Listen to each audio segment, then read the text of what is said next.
it all in a physical, material context too, because that's all we really know. Even though in many cases we can still see that the pieces seem quite forced.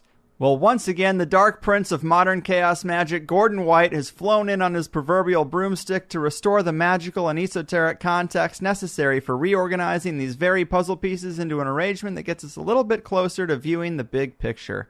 We talked about much of this in our last conversation about Gordon's new book, Starships, A Prehistory of the Spirits, but unlike the vultures that circled around Gobekli Tepe thousands of years ago, we left a little too much meat on those bones. So diving right back into the deep end of the pool, Gordon, my man, welcome back to the Higherside.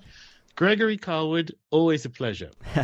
Agreed. And I've been talking to you about how in a lot of these interviews, you often don't get to that last section of the book, and that could be because hosts have a tendency to skim at an ever-increasing rate as they progress through a book, or maybe because some of the later revelations, I think, are even harder to really wrap your head around because they're so foreign to us. Things like understanding non-human logic and how these spirits tend to communicate with us. I mean, I still find it a bit slippery because our brains have been so well trained to not understand magic and non-physical things.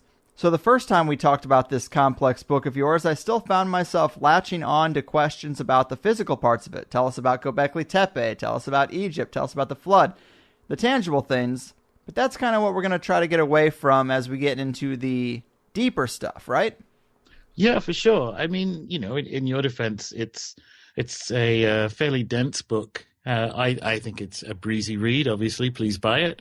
But it's also quite dense. So to kind of reposition how we have discussions about the extra-dimensional interaction with the human journey, you kind of have to tell, and it's a bit of an ambitious thing to do, but you kind of have to tell the whole story of mankind. So there's a great chunk of actual history that I think is fascinating that sort of front loads the book, and usually the interviews go through that because it's quite good. But in the last few chapters, it's really off to the races when it comes to attempting to model how these impacts may have shaped human history. Yeah, well said. That is a great summary. And to grease these wheels up a bit, you talk about how the monotheistic and materialist viewpoints leave very little wiggle room when faced with things we consider esoteric or paranormal or things like psychic effects. All we're left with is flat-out denial. And as you say in the book, the impact of consciousness and psi effects have been scientifically observed for over a century. And maybe there's a disconnect there. Maybe we should elaborate on some of those studies that you find most valuable for people who still don't really accept or understand that there's something to it.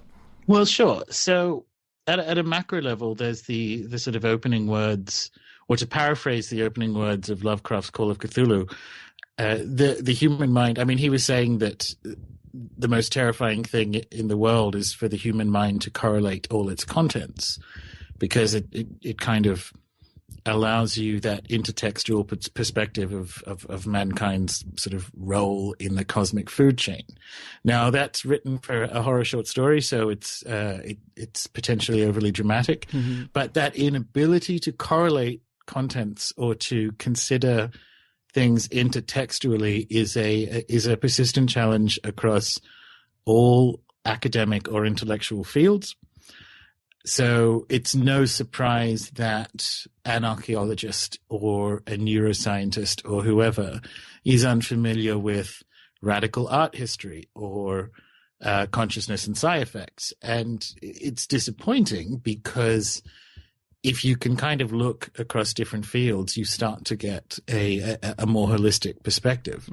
And in particular, when it comes to consciousness and psi effects over, say, the last 120 years, beginning with probably the research of the Society for Psychical Research in London in the Victorian era, and then moving through the sort of rise of parapsychology and the shadow state involvement with these kinds of phenomena and effects with the Stargate program and so on, you actually have genuinely a mountain of, in many cases, unfalsifiable or verified evidence, rather, in laboratory settings that demonstrate the peculiar effects of consciousness, human consciousness, and also what can actually engage with or influence it that's presumably outside the human remit.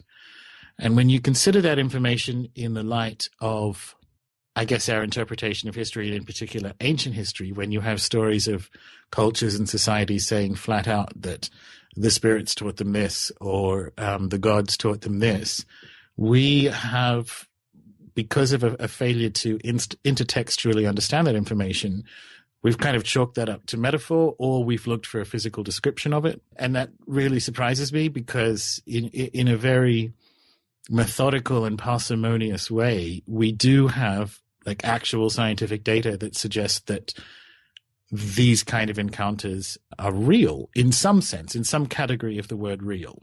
Yeah, man. And a modern example of kind of one of these scientifically observed phenomenon, I think you've mentioned in other interviews, but not the last one we did, but it would be Sonys' inadvertent discoveries about apparently psychic effects. That might be a good example, right? Yeah, sure. So Sony basically published a report that said, by the way, telepathy exists. And it's just simple as that, which, to be fair, they weren't the first to do it. And it was probably good PR in a sense. But when you consider what the sort of high volume of game testing, particularly for multiplayer games, involves, you actually are set up accidentally with a reasonably good sort of set of experimental parameters for discovering something like telepathy. If you consider how games testing actually progresses, you have people who are testing who are separated in time and space, or at least space, so they don't get to do the verbal cues or even the physical cues to demonstrate what their character is about to do in a game. And so you run this thousands and thousands of times, and you're monitoring it, because that's the nature of games testing, in particular in those sort of multiplayer components where things may go wrong. That, you know, in a game, that's where you get the most bugs. So after sort of 18 months of games testing, Sony manages to release, just as a kind of offhand, presumably PR-related document, by the way, telepathy exists, and here are the statistical data for that as an experiment. And it is literally an experiment. I mean, they have statisticians and everything that are behind it, because that's what happens when you're a very large games company and you're testing the product that before you roll it out and make hundreds of millions from it. So that kind of thing tends to happen in a weird way in the private sector. And it's now at the point, I mean, Sony's kind of the cherry on the top of the psi cake, because now there's literally a mountain of data that supports some sort of consciousness field effects or psi effects information, to the point where I'm kind of past arguing it or trying to demonstrate by pointing to the research of Daryl Bem or, you know, Dean Radin or any of these people who've been doing this for decades in a lab setting with provable results. It's kind of up to you to get your head around it. And literally no one that I could see, with the possible exception of a researcher called Gregory Shushan, is doing that in the historical field.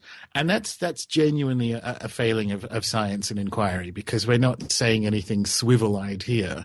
This is information that's been available in the scientific public record for a century. Right. Well said. And I guess as we try to repair this context that there is something to spiritual communication or information that might come out of the ether that's probably been glossed over or dismissed because we don't have the context for it, we should probably talk a little bit more about Egypt than we did last time. Because to quote the book, Egypt's reputation as the home of magic is as old as the country itself. Even during the dynastic era and throughout the Greek and Roman periods, Egypt was the undisputed originator and master of the magical arts. And that's a great quote, and I think people get that kind of, but definitely not the way a practicing magician probably gets it. Help us get a little closer to your understanding. Well, sure. So the foundations of Western philosophy, if you take someone like Plato, would freely admit that Egypt was the home of mystics and magicians and wise men and wise women for the world. And it's basically been the last couple of centuries of Egyptology that have come up with the most moronic interpretations of Egyptian culture to suggest otherwise. But they've single-handedly failed to understand the symbolic nature of the different gods with the funny-shaped heads. They looked at it from this kind of antiquarian Anglican view of this sort of odd people with their bird-headed gods as somehow declined or not interested in philosophy, which is the most hilarious interpretation, particularly of the Old Kingdom, possible. John Anthony West, and I think he's right in saying this, says that Egypt is a one-issue civilization, and that issue is the survival of consciousness after death. They made games about how to do this in the New Kingdom. This is entirely how this sort of thing was built. So the reputation was there. And funnily enough, in Plato's case, you can, in fact, and in one of the researchers I rely on, Dr. Jeremy Nadler, does sort of say this, that a lot of these ancient Greek philosopher types said that they spent time in Egypt, or they spent time in mystery schools in Egypt, and we've just ignored them, going, well, no, that didn't happen. They made that up because, Egypt didn't have anything like that. Nevertheless, we take them seriously about everything else they say. So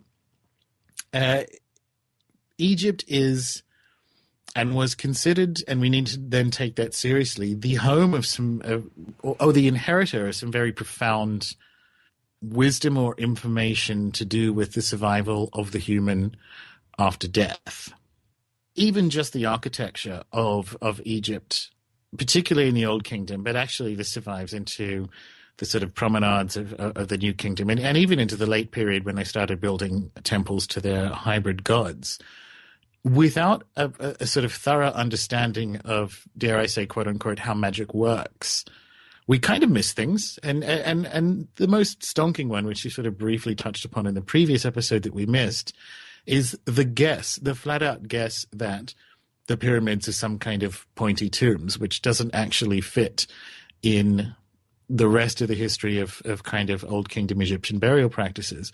But not only that, in particular, when you talk about Giza, you realize that this is an interrelated complex that has been in use for thousands of years and has been built up and has sort of had moderate or slightly changed use over the thousands of years. And also the folklore of this being a sacred place to do with the immortality or securing the immortality of a human survived right up into the period of Roman occupation of Egypt, where people, 100 years ago, they were finding sort of hasty burials from the Roman period, so 3,200 years later, of people essentially throwing dear old grandma down a shaft, like an open shaft in the long abandoned Giza complex. Now that's an indication to us that this place retained its magic and its legend to do with securing this stellar immortality, because it's like, oh, what do we do? We're poor, grandma's dead, hopefully this will help, and you kind of throw it into the sort of sand-covered ruins of what Robert Bauval calls a Cape Canaveral in stone. And one thing we didn't talk about last time, which is also a fascinating part of the book, is the rises and falls of Alexandria. Of course, a sacred body of esoteric knowledge is always intriguing to a conspiracy guy, any way you slice it. But walk us through what you know of Alexandria. Well, obviously, the city itself was named after Alexander the Great. So and he's Greek, and he invades Egypt and secures Egypt, and he puts one of his sort of chief lieutenants on the throne, Ptolemy. And so for 14 generations of Ptolemies, ending with Cleopatra herself, the Ptolemies ruled Egypt. Now, this is a very interesting time because they were aware, because of the reputation of Egypt, that they'd kind of landed on something pretty good here. And I think there's something behind this, the speculation of where, say, the Hermetic texts came from. There's no evidence, physical evidence for this, but it's quite a good case to make, that it was the Ptolemies themselves who sort of decreed that all the wisdom of Egypt needs to be translated into Greek. And so, Alexandria was the city where the Old Testament was translated into Greek for the first time. You had mystics and wizards and sort of out-of-work Egyptian priests and all these people wandering around bouncing ideas together. And Alexandria was kind of the New York of the time at its peak. because it was getting every map of the world. It was translating every single text. If your boat showed up in Alexandria, the officials, you might be from somewhere in Spain, or you might be from wherever, Lebanon. They will look at your books and they will look at your maps and they will make copies of them. And if you're lucky, you'll get the originals back. Otherwise, you'll get the copies and the originals go to the Great Library of Alexandria. So you have this space of cultural exploration and what we would consider scientific exploration and this kind of bouncing around and interaction of ideas like unto nothing the world had seen before. Like Alexandria is the birth city of the Western world in its good days. Mm. And we honestly, because of the terrible things that have happened to it over its history, it fell a couple of times. It fell to the Romans in 30 BC. It kind of kept its Greek thing going on. The Christian Greeks took it back a bit before 400 AD, and then they killed Hypatia, which there's a movie about. It's quite good. That's worth watching. She was sort of a prominent pagan philosopher, and then it eventually fell to the Arabs in 636 AD. So it's this amazing place that everyone wanted. And by the time the Arabs invaded, a couple of things happened. You have this wisdom tradition or these memories of, say, the magic of Egypt and where Egypt's magic came from, bouncing around the Mediterranean like billiard balls. So a lot of them ended up in Byzantium because Emperor Heraclius kind of fancied himself like a smart or cultured man, and he wanted to recreate the classical or the high points of the classical age. So he sort of said, everyone come to Byzantium and you can all be philosophers and we can talk about this crap. The other thing that happened was at the time, there was a sort of Islamic influence, and these words are actually there in the Quran, but there is an Islamic law around texts and sort of science and information where these things are valued. It doesn't matter where they're from. So there's an emphasis on education and the retaining of information. And we see as the sort of Arab or Moorish empire spread along the coast of North Africa and up into Spain and then back into Arabia, that these ideas from Alexandria were spread and translated into other languages, and duplicate texts were showing up in Spain and in Iran and all these places. So it was not a happy invasion, but the invasion, with the benefit of hindsight, had some unintended positive consequences. By the same token, we have no idea what Alexandria would have become if it hadn't been invaded and collapsed in 636 AD. But that knocked the billiard balls of magic around the Mediterranean, and they kept bouncing for about another 500-600 years before we kind of get a bead on them again as they show up in Venice in the form of the grimoires when Byzantium collapses. Mm. And another quote I really like from your book that relates to what you just said is, combing through the Bible for muddled Kabbalistic insights will only yield so much magical utility. To yield maximum insight and utility, the mythology of the Near East must be viewed as a holistic spectrum. I like that a lot. Help us get there, man. What light does that perspective shed on things? Okay, so there aren't that many incidents of monotheism around the world. Right. But where we do find it, it's sort of like a 2016 American election. There are several contenders for the sort of title of one true God.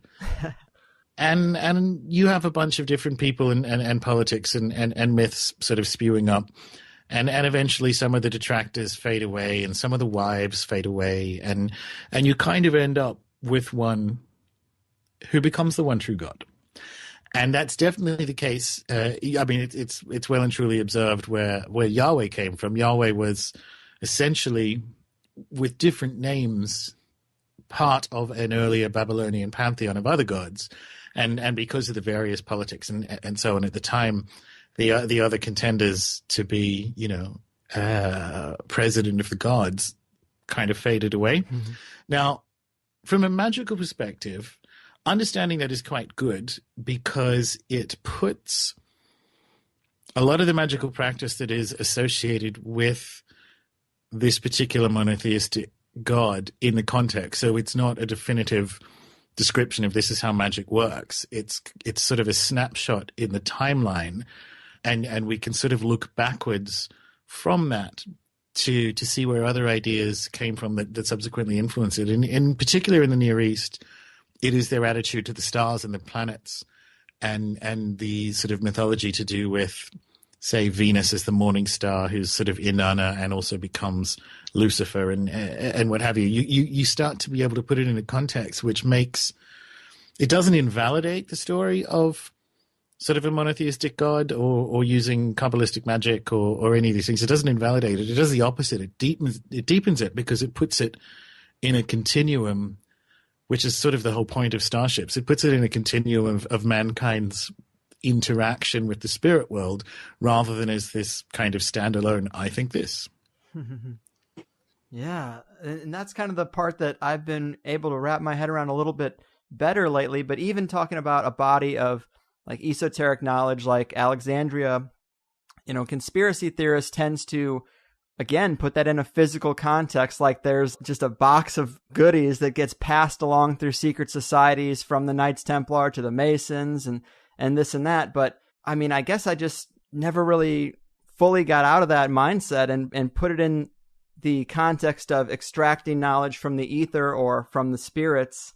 And we're going to get into a lot of good examples of that. And I guess the first one would be, to tie it into a discussion of Egypt, is Aleister Crowley. Can you talk to us about some of the threads that connect the two there?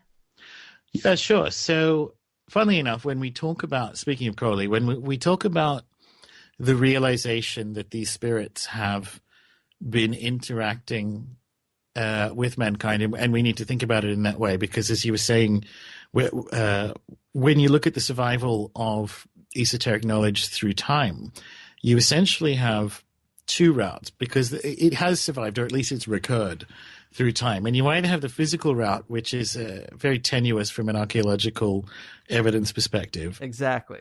Or you have, well, this is in some sense true, and thus each time the question is asked, or each time we respond or engage with the spirit world, this is what we get back. Now, Crowley was interesting because he had, and there's a whole chapter about it in the book, well, a subsection of it, but Crowley had several Egyptian experiences that he didn't have the archaeological context to interpret correctly that we do have today. And that's particularly interesting because the effects that happened didn't match what we knew of Egypt at the time, but certainly match what they do today. So, but, this kind of obsessed him, and we'll discuss the reception of the Book of the Law in a second. But funnily enough, this is an idea that sort of stuck with him his entire life, and he wrote about it in his old age a few times when he was in a retirement home near the south coast of England, and he would chat about it with Kenneth Grant, who was his secretary. But he actually wrote about it in his journals, and they've been published as Confessions of Aleister Crowley. And I've got a quote, because I was just working on a chapter for something else, which is absolutely on point, that I'm going to read now. He was doing this thing. He didn't like the Society for Psychical Research. He would bitch about them throughout his entire life because they're essentially competitors. But he was very interested in their research. So this quote is kind of on point. And Crowley wrote this. This is from his journals. I observe, after a talk with Jules Courtier yesterday, that all their SPR work is proof of extrahuman forces. We knew about them all along. The universe is full of obscure and subtle manifestations of energy. We are constantly advancing in our knowledge and control of them. Telekinesis is of the same order of nature as the Hertz rays or radium emanations. But what nobody before me has done is to prove the existence of extrahuman intelligence, and my magical record does this. I err in the interpretation, of course, but it is impossible to doubt that there is a somebody there, a somebody capable of combining events as a Napoleon forms his plan of campaign and possessed of powers unthinkably vast. So what Crowley's talking about there is something that we were talking about before we hit record on the show, Greg, which is that we can discern that there is sort of somebody else on the other end of the line by how odd the pattern of synchronicities that are associated with something is, something like this is, because you don't have... it doesn't obey the rules of human logic. It has non-human logic. And this is something that Crowley sort of realized in his old age, that whatever these he used the word extraterrestrial, but he meant it in a magical sense, which is above the earth. So a better word for that now is extra dimensional. But we may discern that there is an extra dimensional influence on mankind, or at least on the earth, by the weird odd alignments and the arranging of synchronicities. I mean, he used Napoleon planning a campaign as an example because he was the sort of super intelligent supervillain for the British even a century later, because it shows a masterwork of these weird interactions. Now, when it came to Egypt, he didn't have the archaeological evidence to hand because it's only been recent information comparatively. I mean, he died in 47. That demonstrates that the experiences he had by performing magic, he went to Egypt twice, sort of on his extended honeymoon, and the experiences he had whilst performing magic there, and in particular certain rites in the Great Pyramid, kind of had this cascade effect of weird synchronicities and the things that we would associate with UFO contactees. So odd atmospheric events and coincidences and repeating names and strange dreams and all these things. He had them as a result of sort of doing what turned out to be the precisely correct magical rite inside the Great Pyramid to kind of, quote unquote, switch on the spaceship. Now, what I mean by that is that the rite that he performed subsequent to receiving the Book of the Law, he called the Bornless Rite. Now, it's a ritual called the Headless Rite, or the Stele of Jew, as the short term for it. And it's a magical ritual in the Greek magical papyri, which means it was kind of kicking around Alexandria, although it was found in the kind of library of a wizard sort of further up the Nile in Thebes. But the Victorian magicians didn't like the idea of a headless rite. So they used a Hebrew word. They kind of used their dodgy white boy Kabbalah to change the word headless to bornless, because a bornless one sounds like some sort of, mystic god crab. However, it is definitively the headless rite, and it refers to Osiris. Like, I am Paphro Osirinophris is one of the lines. So I am the pharaoh Osiris. Osiris was famously dismembered, is associated with Orion, which is the kind of headless hunter constellation. And he performed this rite in what I think, and Robert Bauval has made a very good case for, a giant stone map of the Orion constellation, which is, or at least the belt stars of it, which is the three main stars of the Giza complex. So he didn't know any of this stuff. He certainly didn't know about Gobekli Tepe, which is a star temple on a hill pointed at Orion with two kind of headless heavenly beings in the middle of the sort of main enclosures. And actually in Starships, we go through the story of just quite how old this hunting headless association with the Orion constellation really is. Crowley knew none of this stuff. He accidentally, and this is metaphoric, obviously, he accidentally switched on the spaceship. Yeah, man. A lot of what you said in that response is so key to what I hope people understand in this episode, because I think it's the biggest revelation for me is just non-human logic and how to identify it, because it's kind of like any language. Like, the more you hear a language, the better you can identify it. Even if you can't speak it, you can still hear something and be like, oh, that sounds like German, that sounds like French.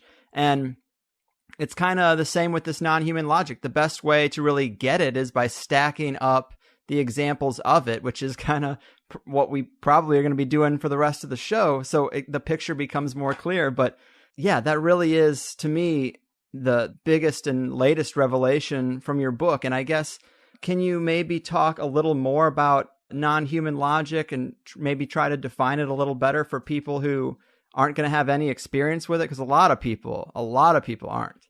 Well, I actually think everyone out there does have experience with non-human logic. I just don't think they're using the right words for it. Fair. Because this is my issue with synchronicity, and it can be as simple as the most common form of telepathy, which is obviously the telephone or email telepathy.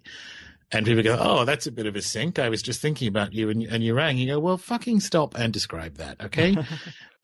You can't without recourse to something really weird.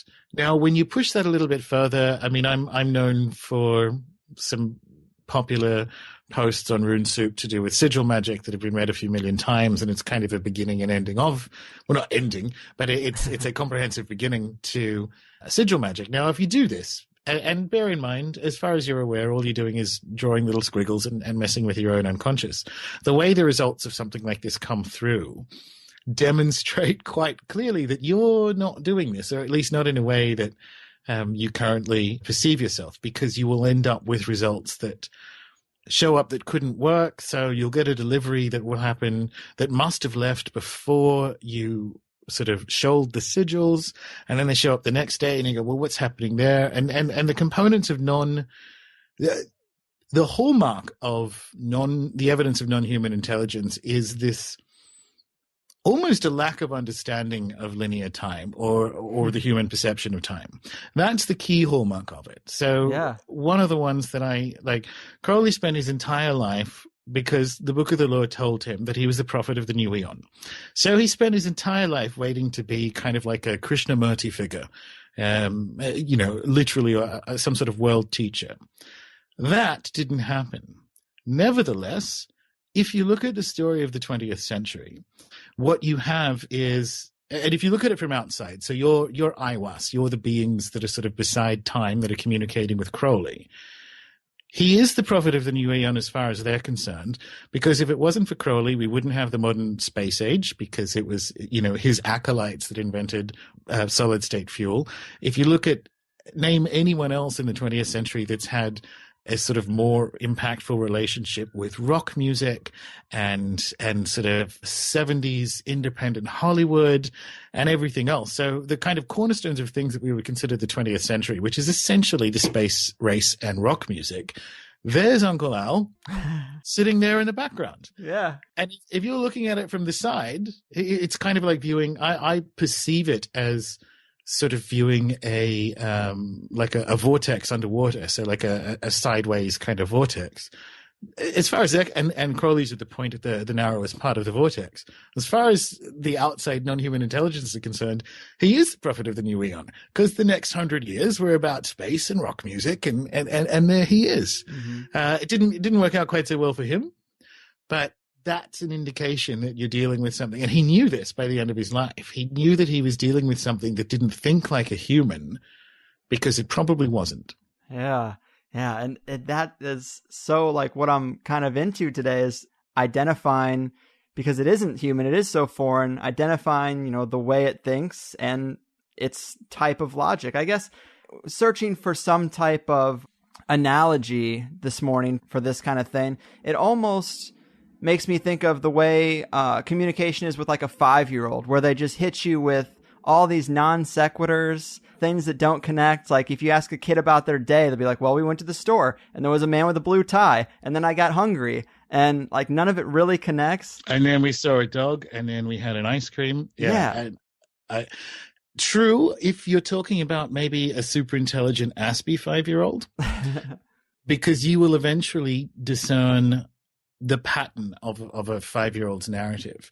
But there is a reason why I suspect probably the earliest god we had, according to which we discussed in the last episode, Dr. Witzel's sort of theories of constructing and sort of family treeing the world's mythologies. Mm-hmm. He rehypothecated what he thinks the earliest beliefs of humans were on Earth, and he called it the Pangaian belief system or Pangaian mythology. And there's sort of a distant creator god that has nothing to do with mankind, and we don't really do anything to do with him. But there is a civilizing trickster. So this creator god sends down some sort of civilizing being, but it's a trickster being. Mm-hmm. So essentially our first god is kind of like the devil, because the devil is the trickster in Western mythology. Now, the reason why I would put to you that it is the trickster that is at the base of this family tree is because just when you think you get a bead on it, it does something else. And that's why it has that form. Just when you think you've got it understood, it does something else. Now, across the sort of more spirit-friendly belief systems in the Western world, particularly the sort of Afro-Caribbean ones, you have the gatekeeper loa or gatekeeper spirits. And the ones associated with graveyards and portal places have a really dodgy sense of humor and are not necessarily hostile to mankind, but they just don't think like humans. Yeah. So that is an indication that whatever these cultures we're dealing with, they've kind of got a bead on it, which is we can understand it. We can kind of put it in a very large box. We can't put it in a very predictable box. We can put it in the box that says it's going to be unpredictable. Now, weirdly, I actually think, funnily enough, I was talking with Chris Knowles about this the other day. Weirdly, I think one of the reasons for the popularity of state-sponsored monotheism, say 1800 to 2200 years ago, is the promise of certainty. I think magic was banned because it was so disruptive. Yeah. It like on a cultural level, like it's a really brave thing to kind of take full responsibility for your own consciousness, which is all magic is. That's literally what it is. And I think that's everyone's birthright. But it's not a predictable road. And I don't think you can build empires very successfully on unpredictable gods. And so you have to go with the ones who promise stability through suppression. That makes sense. And another thing about the trickster, or to quote you about the trickster's interactions with us, you say that its knowledge seems to be designed to impress us with its slight superiority and inspire us in a certain direction. And I do think that's the best broad description that you can use to fit all these things into that you talk about in the book, and especially the emphasis on slight superiority. One example might be the story you tell from Jacques Vallée of an engineer who had a UFO experience in the 70s. Can you tell us about that and how it might be an example of that slight superiority? Yeah, sure. I think it was the 60s, but it doesn't matter. Yeah. Anyway, this guy, classic abduction case. So on a camping trip, wanders off from his friends, vanishes for 12 days. And in that time, he didn't realize he was gone for 12 days, but he got picked up by a ship, or what he perceived to be an object, like the classic sort of transporter beam or tractor beam situation. And then he was sort of instantly dropped on a hilltop with what was a cutting edge computer for the 1960s, which was this enormous sort of 25-foot oblong tape winding giant sort of computer that you would have at the time. And this relayed a whole bunch of information to him. He was an engineering student. He was off with college friends. He returned, and it turns out it was 12 days later. His father worked in the military, so he quickly had like military people out looking for him. But he returned 12 days later, and his beard hadn't grown, and the sort of flower in his lapel, by the way, that's really camp, hadn't decayed or anything, even though he'd been gone for 12 days. So there's some very classic Travis Walton components to it. Mm-hmm. Now, if this is a physical alien, we are now more advanced than them just with our cell phones. Right. Because if this is the computer they bring, but it's not. I mean, you're dealing with an engineering student who needed to see cutting edge technology to have this information absorbed. Mm-hmm. And he got that in the form of this giant thing. God only knows, certainly wouldn't be my computer if he gets abducted again and is found on a hill. But you can kind of backcast this or forwardcast this through any number of these phenomena, because that, like, if you were to do that to Imhotep, the old kingdom architect who was responsible for the step pyramid, whatever, and I think he had an event like this, at least one, but whatever event he had, he's not going to be transported to a sand dune in the Sahara and see a 1960s supercomputer. He's going to see something else. Because it would be outside his frame of reference. He wouldn't get what this gray whirring box was. Right. And these phenomena dance at the edge of what we think of as possible, or more specifically, they present the things that they would like us to think is possible, and thus sort of human culture moves in that direction. And that's a very good description of what happened in the 20th century if you consider the space race with Star Trek and Aleister Crowley and all these other layers, and the UFO phenomenon and how it shifted at the end of the war to become what it was.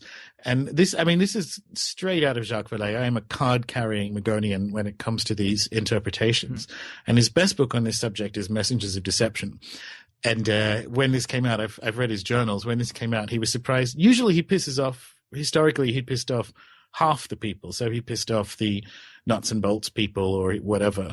And this one, he pissed off everyone because looking at the data, you kind of have a control mechanism interpretation, but not in a way that we're trapped in a prison. A control mechanism like a thermostat in a house is the example he used, yes. where it kind of heats and cools culture in a direction that we hope is benign, but the reality is we have no evidence for that being the case. And actually, if you look at how traditional cultures or traditional societies approach the spirit world, they're far more mature about it than we are, because they approach it with the necessary caution for what is an ambivalent realm. Some of the things in there are good, other ones aren't. And this kind of emerges from the fact that typically traditional societies are engaging with the natural landscape. So, there are sharks and tigers and what have you, and they appreciate there are good things out there and things that aren't necessarily bad, but things that are just a shark is gonna shark. That's how it works, and they've sort of used this attitude to perceive the spirit world, and it's far more healthy, I think, than this beaming UFO cultists that we saw in the 60s and 70s.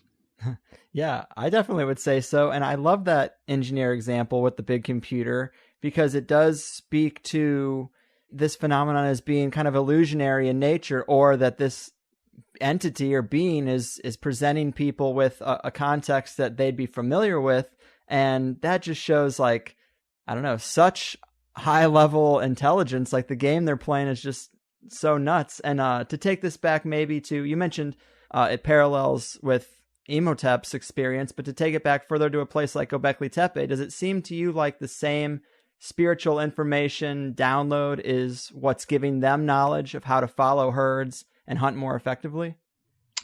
Yeah, potentially. I wouldn't say the same. I also would just kind of put speech marks around illusory, just because these phenomena present with very measurable physical effects, to the point that you'll find, radiation at impact sites and people will vanish and so on. So it's an illusion, but it's not, but it has a physical reality to it. We don't know how it works, but it does.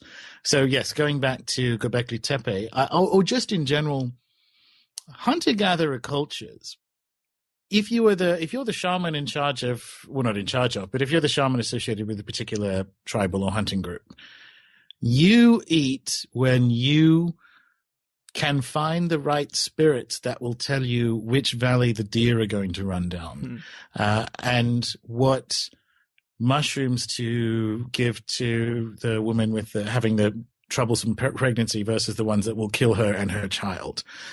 And there's kind of, although I'm not a Darwinian evolutionist, there's kind of a Darwinian evolution component to that, which is the tribes with the best magicians had the best lives. And this is the piece that I think people neglect, which we don't need to neglect now that we've kind of got this sort of scientific evidence that our human consciousness can do this, and these beings have some sort of reality. We have that over the last 120 years, and it's a case of backcasting it and thinking about what that might look like in a hunter-gatherer sense. Now, Gobekli Tepe presents a number of interesting options for how that might have transpired, because that corner, the hills sort of around Gobekli Tepe, are the origins of all modern wheat that we consume today, and it's kind of the origin of wheat cultivation. Interestingly, we didn't cultivate it for bread to start with; we cultivated it for beer, which suggests that we were aware that wheat could be turned into things like beer and bread, but we just couldn't be fucked.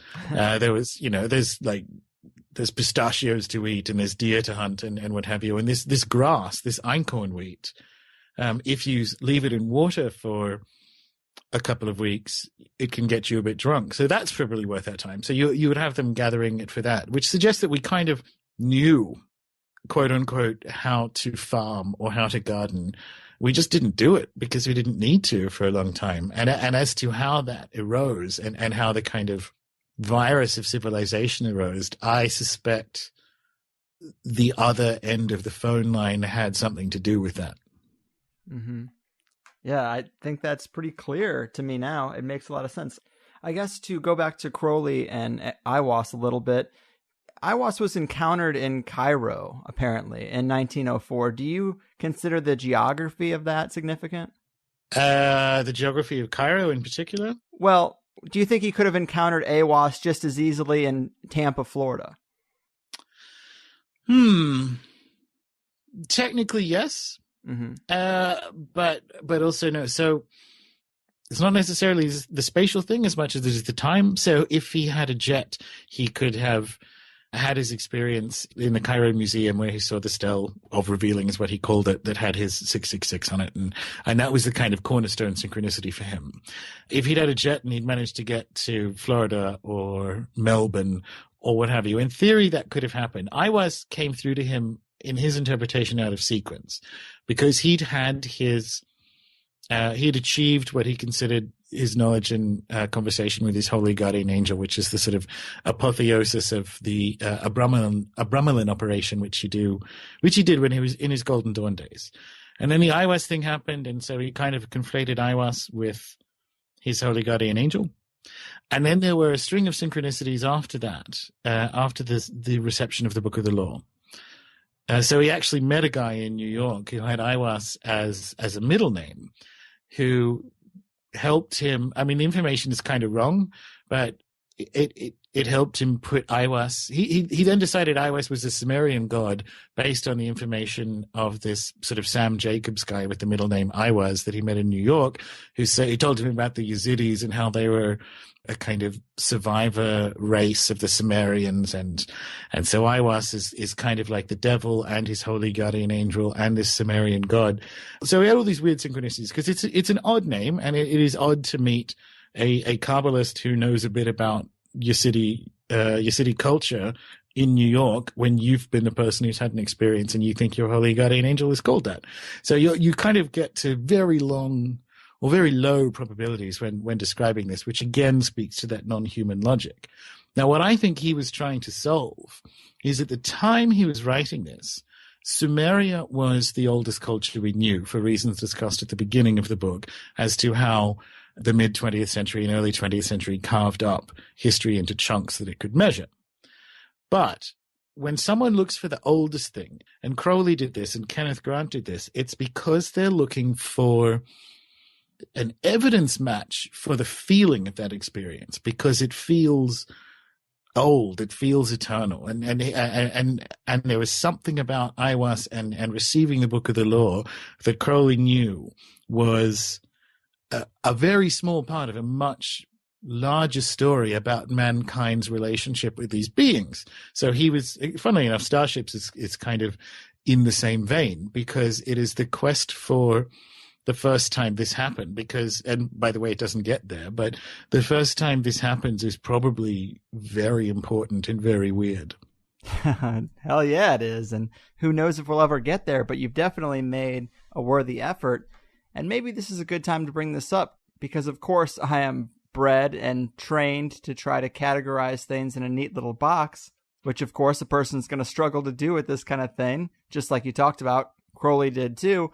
But I sometimes hear it described as a hierarchy or family tree of beings of various densities, or even one big jumbled cloud of consciousness, or thirdly, sometimes as just a strange and deeper aspect of the self.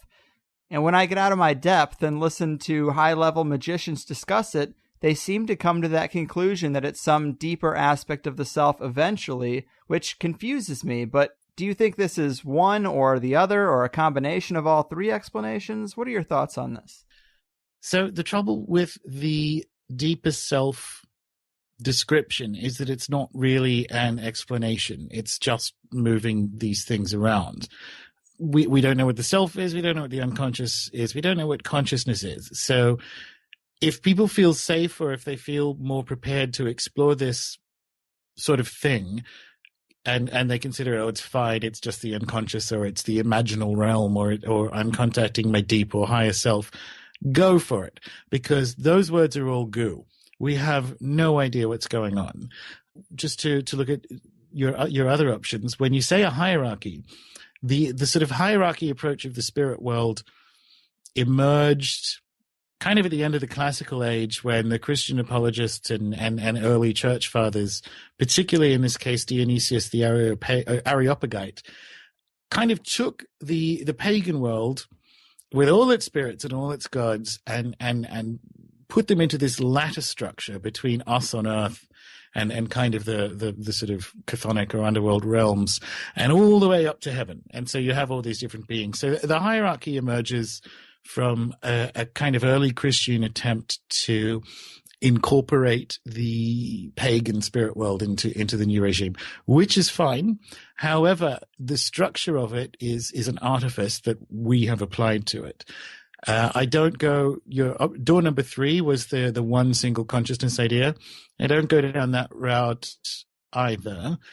I think the best way to look at it is to go back to an animist traditional society role of viewing it as a world, as a realm, as an ecosystem, which has some things, and it's kind of our job to find the ones that are interested in helping us and potentially things that we can do to help them and avoid the dicks. It's kind of like life. Right.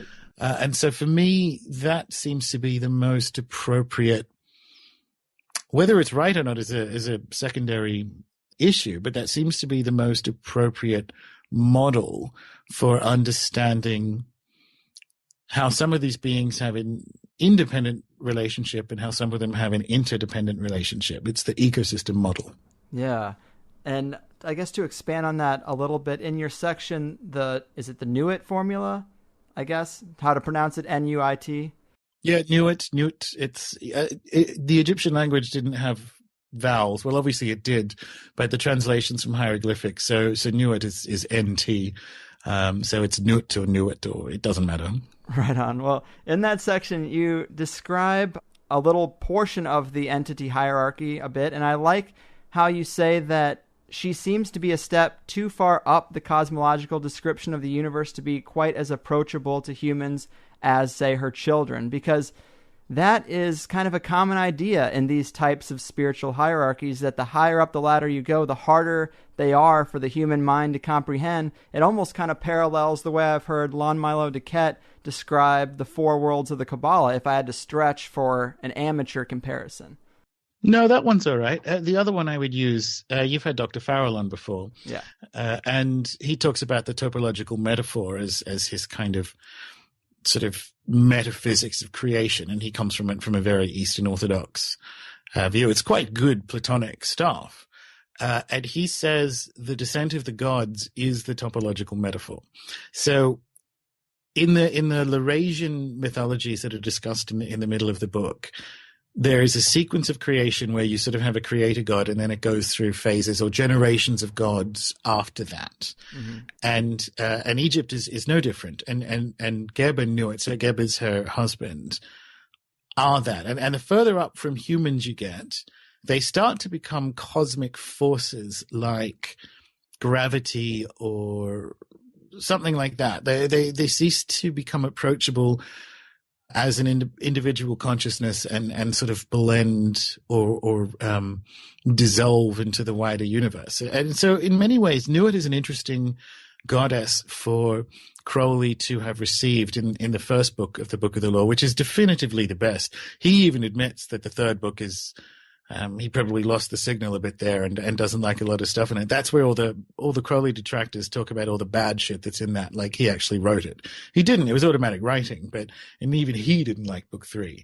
Like, book 1 is the best. These are the communications from Nuit, the star goddess. And she's an odd person to come through, or an odd being to come through, because if you look at dynastic Egypt, she didn't have that many temples. She was depicted quite a lot. As the sort of overarching night sky, naked woman, body of the stars, kind of arching over things, particularly in sort of funerary stuff, like on the inside of coffins and so on. So she was obviously important as a force or a concept, but she wasn't worshipped in the same way that her children, Isis and Osiris and her grandchildren like Horus were worshipped as actual approachable gods.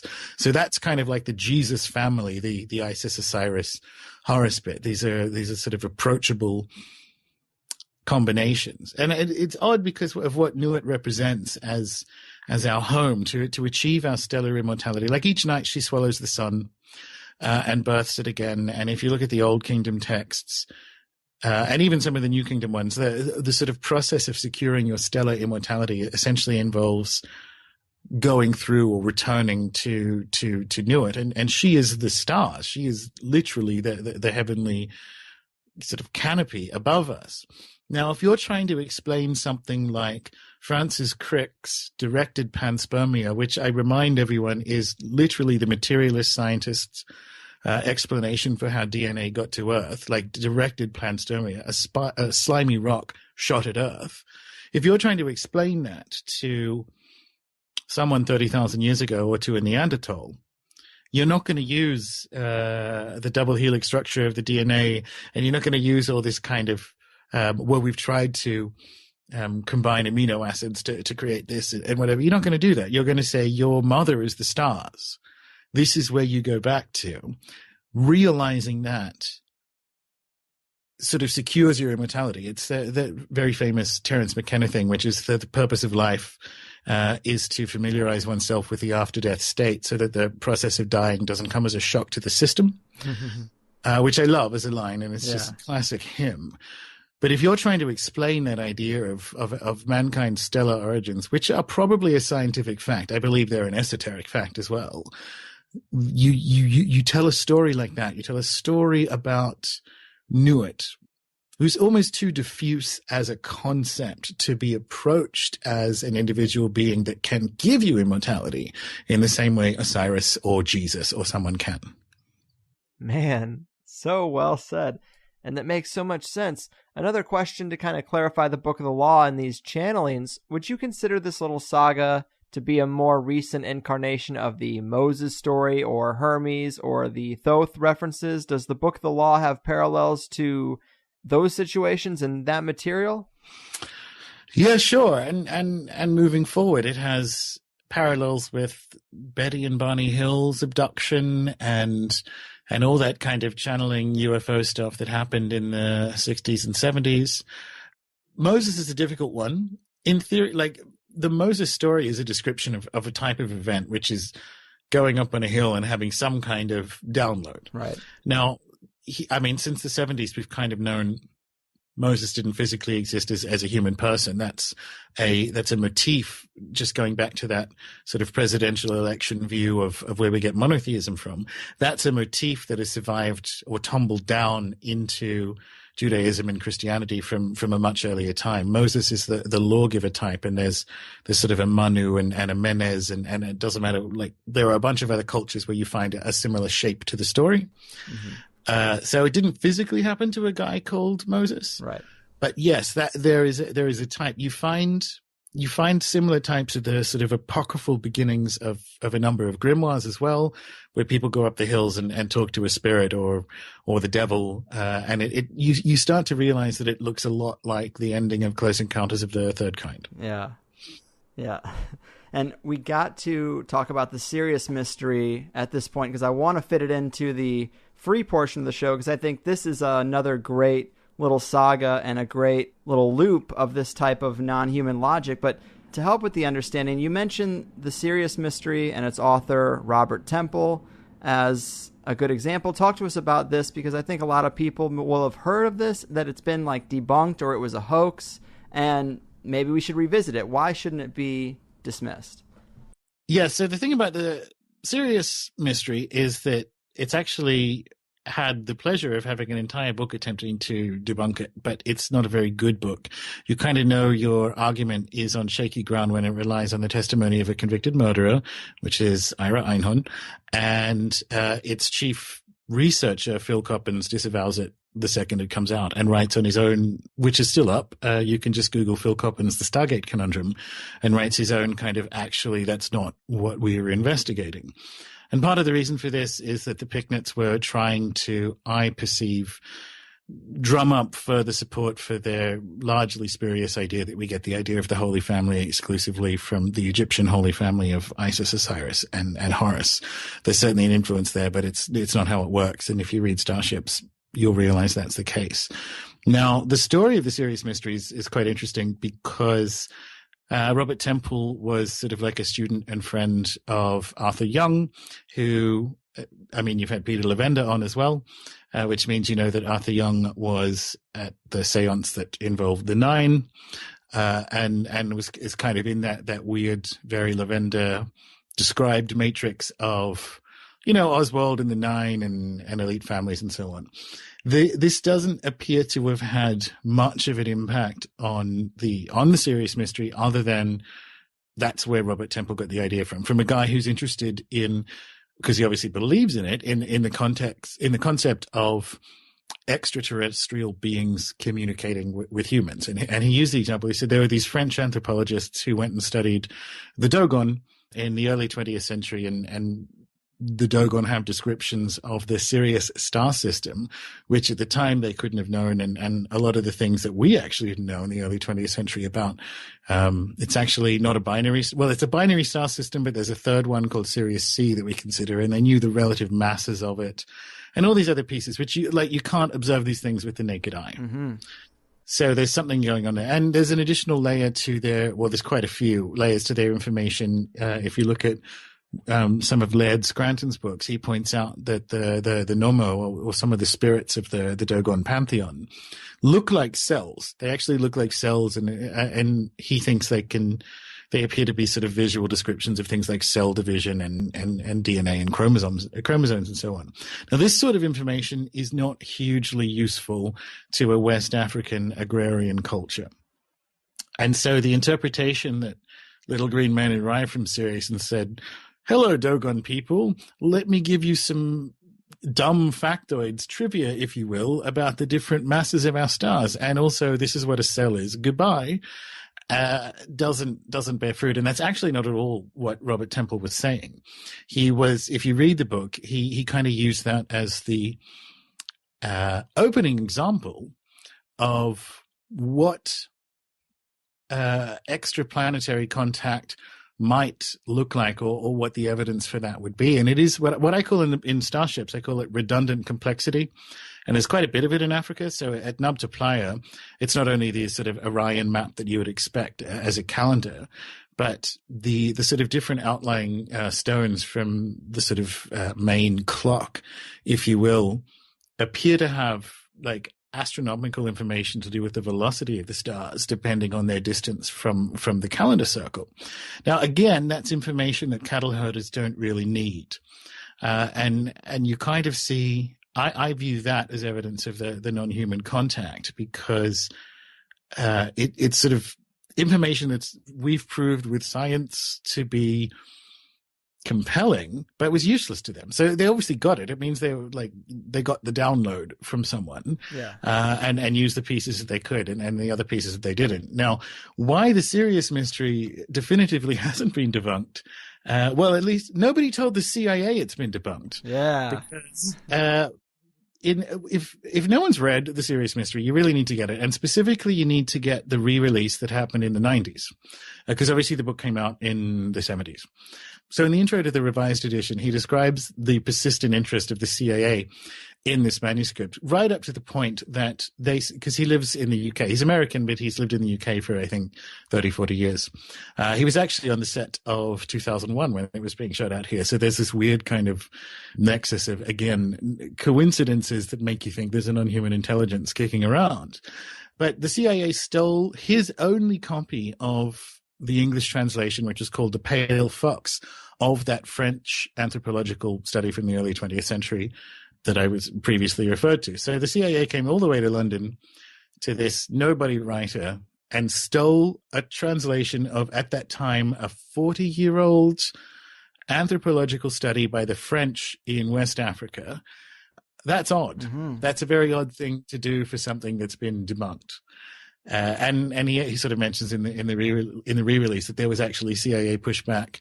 He discerned from his publishers in his attempt to get the second edition published in the 90s. There were other people who didn't want to touch it, and people who said yes and then vanished or wouldn't speak to him, and so on. So there is something about this book that has had people in the shadow state particularly interested. Now, in the 70s, of course, you're in the dying days of the quote-unquote public MK Ultra realm.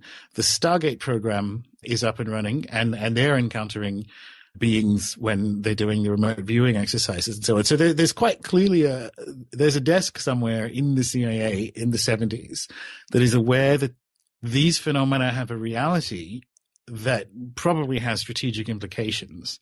And I think they hoovered that up because the pale fox, there weren't that many English translations of it. And I think they were looking for stuff to kind of follow along that lead. So it's a worthwhile book. I think Robert Temple's books on Egypt are the best as well. I think when you're talking about the constellation of sort of alternative historians, and if you want I think the best alternative historian view of Egypt, Temple stuff. He's a very diligent researcher, and he researches across multiple languages and so on. It's all very readable things, but that's my go-to. And his kind of defining book is The Serious Mystery. Yeah, I love that section of your book about the Serious Mystery and the Dogon tribe, because as I'm starting to understand non-human logic better and starting to recognize the way it manifests, the way it shows up, it does seem like a great example. And when you're trying to discern what's a hoax and what isn't, I think the strength of its validity relies on the way that it fits that template. You know, it almost seems now to me more intuitively trustworthy. Does that make sense? Absolutely. No, I completely agree. And what I use it for, I don't think the Dogon have the secret of mankind's origins. Right. But they are, because we have a reasonable kind of beginning and end point for their information, or for the information they received, we can use that as a model to look at other myths. And it's important, and I go into this in the book, but it's important to realize just how much of the traditional societies and traditional cultures' wisdom and myths are gone. And that's a result of imperialism, but it's also a result of the inexorable march of time. There may have been dozens of Gobekli Tepes across Eurasia, and it was just an accident of history that we ended up with it. So this is the intertextual thing that we opened the discussion by talking about, which is we have this sort of information we can verify about what I think extra-dimensional contact looks like in a traditional society sense, which is with the Dogon. And so we can take that framework and use it and sort of line it up next to Australian Aboriginal myths, or use it as an interpretive framework for Gobekli Tepe. And suddenly we have this key that can unlock interpretations of the distant past and the nature of kind of mankind's corner of the sky without necessarily resorting to physical aliens and making shit up. Yeah. Well, my man, that pretty much does it for us. I'm so glad we followed up on this, because it all seems a little bit clearer to me, and I hope the audience too, although we did get into some of the deeper aspects of the book, I think.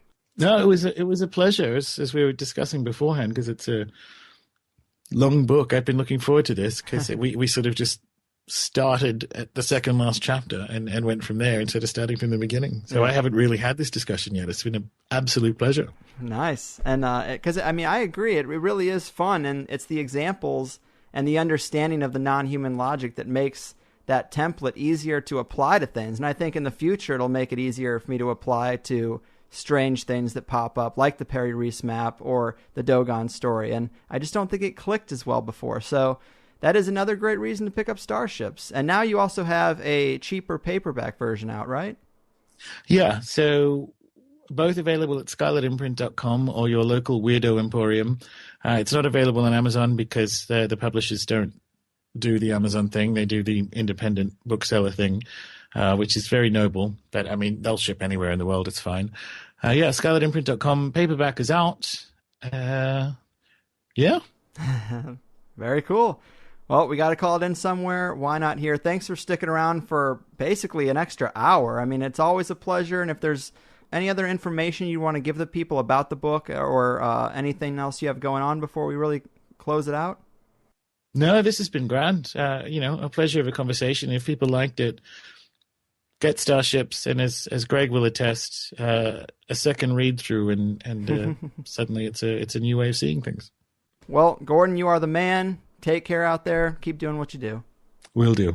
Boom, people. There we have it. Always a pleasure to have Gordon here. Big thanks to him. We recorded for nearly a full 3 hours, but we were having a whole lot of issues with Skype, so in the end, it was just over 2.5, but I'm glad we revisited the topic so soon and got past some of the intro to Starship stuff, which is great, of course, but I think we got into the deeper aspects of what a history lesson from a magical context can shed light on, and sometimes I get a bit tongue-tied talking about this stuff and trying not to stray back into conventional paranormal conspiratorial language because it's just not something I hear every day, and it's not gonna be because this is unfamiliar territory for a lot of people. This is door number 3 that remains firmly locked in our culture, but I do hope you enjoyed these stories and examples of such interactions, and maybe the templates become a little more clear for you as it has me. It's obviously not a master key to understanding everything that's weird about the past and present and future. It's doubtful we'll ever really recover that key. We don't even understand consciousness exactly, how time works, how multiple dimensions work, what these intelligences are. But I think I have slightly better labels on the boxes that I can put things in after today. And I learned a lot, more so than on some other shows. I think Gordon reading Crowley's quote about how this intelligence can create these matrices of names and dates and events like Napoleon compiles his plans for war, there's definitely something there, and I love exploring it. I think it might be a better explanation for the examples we tend to call predictive programming, or maybe the elite do know how to weaponize mass consciousness to play out events, but even as I was editing this show, obviously, Egypt played a large role in the discussion. I was thinking back about last week's show on education and some of the guys that set it up. Do you remember the name of the main player? His name was Horace Mann. I mean, what does that mean? Maybe nothing, probably nothing. But a guy's name is Horace Mann, not Horace Manningly or Horatio Mann or even Horace Smith. I mean, specifically Horace Mann. It's a little odd. And just to quote Wikipedia and historian Elwood P. Cubberley, no one did more than Horace Mann to establish in the minds of the American people the conception that education should be universal, free, and that its aim should be social efficiency, civic virtue, and character. Now, we might use a little different language for that agenda, but in the modern era's largest empire for the last 100+ years, our system has churned out obedient workers and perma-children, and nobody did more to sell it than Horace Mann. Maybe I'm just going a bit nuts and getting paranoid, but another strange thing I saw this week was another reality captured in a previous episode of The Simpsons, which is already proven to be a vehicle for future predictions, alluding to not only 9/11, but also several other false flags in the past. And again, I don't know why, but you can clearly see it. There was another one this week in a previous episode of The Simpsons that aired 16 years ago, apparently, where Trump ran for president. Now, that's not too strange. He's always been a public figure, and The Simpsons like to point fun at these kinds of people. But there's a scene where he's coming down an escalator with a crowd cheering, and they're holding signs, and in the animation, one person up against the glass drops her sign. Not a huge deal, but fast forward to this current election cycle, and you can see some footage that mirrors that Simpsons scene almost exactly. Secret Service is standing in the same area where they are in the animation, the crowd is in the right place, and if that wasn't enough, someone drops their sign just like it shows, as if they were trying to film a live-action representation of that very scene animated 16 years ago. How does this happen? I mean, we're not supposed to really think that the CIA had planted someone against that rail and gave them the, okay, drop the sign signal in their earpiece, right? Probably not. But a lot of people do think the elite would have set up that scene. I doubt that. But why does Simpsons, the longest running TV show I think ever, have such a high success rate with depicting future events? I mean, Family Guy did it a couple times too. Maybe some of these writers are practicing magic in their spare time, or maybe some trickster entity has latched onto that writer's room, feeding ideas into the minds of unsuspecting creatives in a muse-like fashion unbeknownst to them. Maybe the Simpsons writing room was built on an old burial mound. Who the hell knows? But you should look up that example because it's too close to be coincidence. I don't know what my point was really, because I still don't understand that stuff. But we should look to studies of the morphogenic field, psi effects and consciousness, or magic and interdimensional influence before thinking that it was inserted by the elite for some reason. Not that we all think that, but we know that there are guests and researchers who point to those predictive programming examples as being a tool of the elite. And I think that's the best answer you can come up with when you don't open up this door number 3. I guess that's all. That's my point. The world is a weird place, and it's not that we haven't been born into a Rockefeller-Rothschild system of control and energy extraction generations in the making.